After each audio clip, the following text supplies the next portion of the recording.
देखिएगा कुछ rule translation का हम लोग सीखने चल रहा है।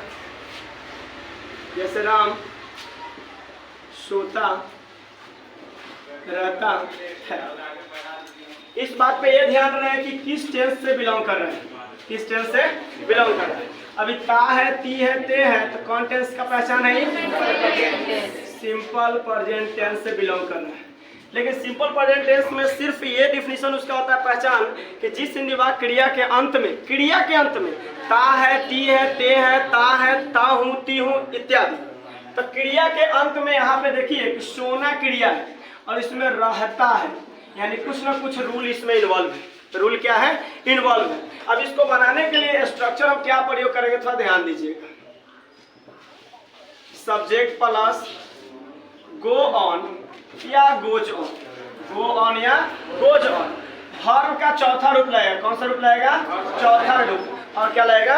ऑब्जेक्ट लगेगा। इस सेंटेंस को बनाने का एक और नियम है दूसरा, सब्जेक्ट प्लस कीप ऑन या कीप्स ऑन, कीप ऑन या keeps on plus V1 ING यानी कि बिफोर प्लस क्या?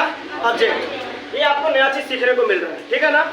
अब इस दोनों में से कोई एक का प्रयोग करके इस ट्रांसलेट को हम ट्रांसलेट करेंगे, ट्रांसलेशन को ट्रांसलेट करेंगे। अब ध्यान रहे कि गोज और गो ऑन किसमें लगेगा, कीप ऑन और कीप्स ऑन किसमें लगेगा। ही, सी, इट और एक नाम, इतना अगर रहे तो इसमें गो ऑन या क्या यूज कर सकते हैं? कीप ऑन यूज कर सकते हैं। हाँ, goes on, sorry, goes on या कीप्स ऑन यूज कर सकते हैं इसमें। उसके बाद यू, वी, दे, आई और टू नेम रहे तो इसमें क्या यूज करेंगे? गो ऑन या keep on, keep on use कर सकते हैं। अब इस बेस पे इसको हम ट्रांसलेट करके बताते हैं।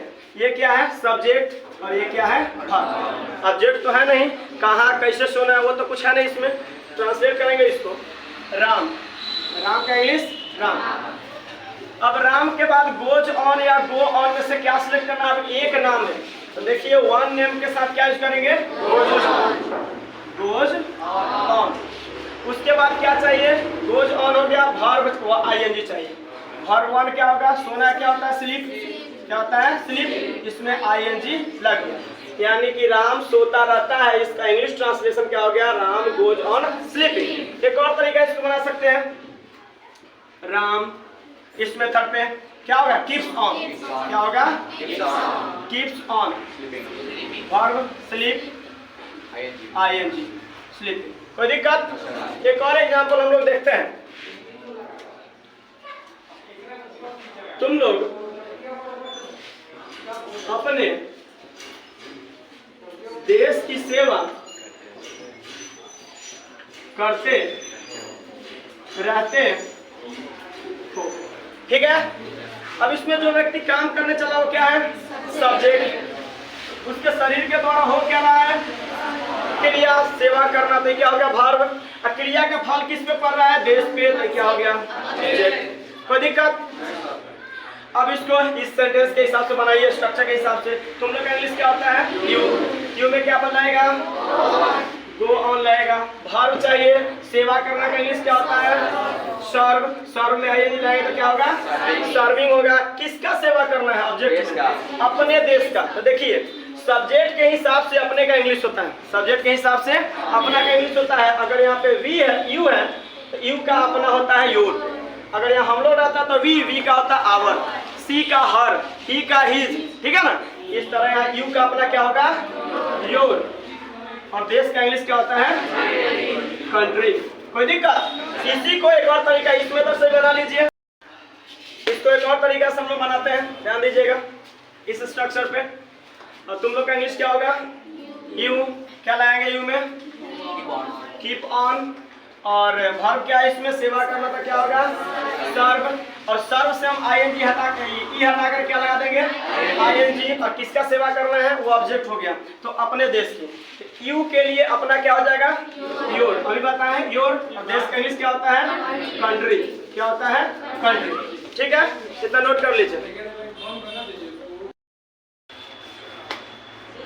जो हम लोग पढ़े हैं रूल, इसी बेस पे एक और रूल है, लेकिन दोनों में डिफरेंस क्या है वो देखिएगा।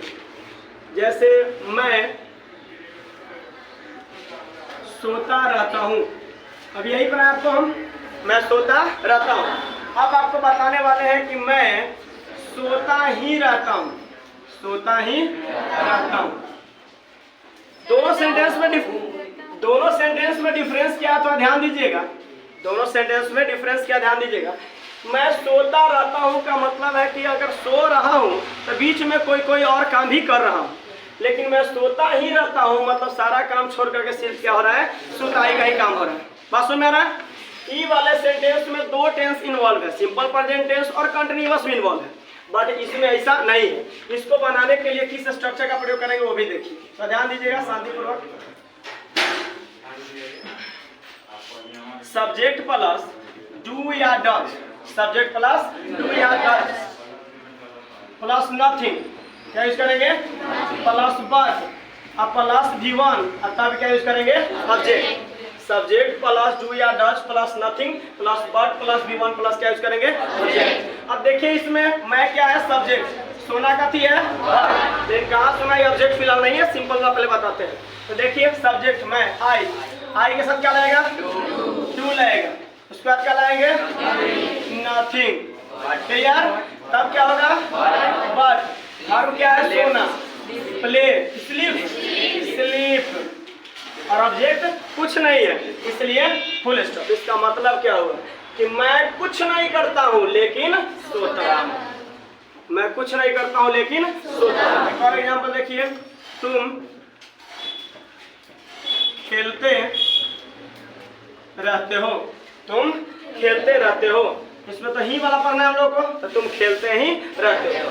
अभी देखिए सब्जेक्ट है, ये क्या है, वर्ब, बनाइए इसके हिसाब से। तुम का यू, डू या डज क्या होगा, डू, नथिंग, बट, वर्ब क्या है, खेलना, खेलना का यूज, कहाँ खेलना है, कैसे खेलना है, क्या खेलना नहीं है, तो ऑब्जेक्ट मेरे पास नहीं है। एक और देखिए, राधा अच्छी तरह गीत गाती ही रहती है, अच्छी तरह गीत गाती ही, ये सब्जेक्ट हो गया, गाती है ये वर्ब हो गया, गीत क्या हो गया, ऑब्जेक्ट। और इसको आप ऑथर वर्ड ले लीजिए, चाहे विशेषता ले लीजिए, ठीक है ना। अच्छा क्वालिटी गा रही है तो उसका एक विशेषता हो गई। अब इसको बनाएंगे, सब्जेक्ट राधा है तो राधा, राधा में क्या लगेगा, डज, एक नाम के साथ क्या लगता है, डज लगता है। राधा डज क्या होगा, नथिंग, नथिंग, बट, हर क्या है, गाना, लय से गाना मतलब इसका इंग्लिश सिंग होता है, ठीक है। और एक गीत गाना है तो एक बार में एक ही गीत होगा, इसलिए एक सॉन्ग। और कैसा गा रहा है ये, अच्छी तरह, इस विशेषता को लास्ट में लिखेंगे क्या, वेरी वेल। कोई दिक्कत, नोट कीजिएगा। अब इस पे दो चार और ट्रांसलेशन हम लोग सीख लेते हैं। जैसे वे लोग रोज स्कूल जाते ही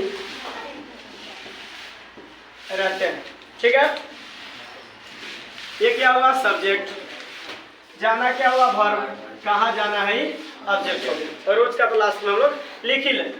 तो वे लोग का इंग्लिश क्या होगा, दे, दे में क्या लगेगा, डू, ठीक है ना।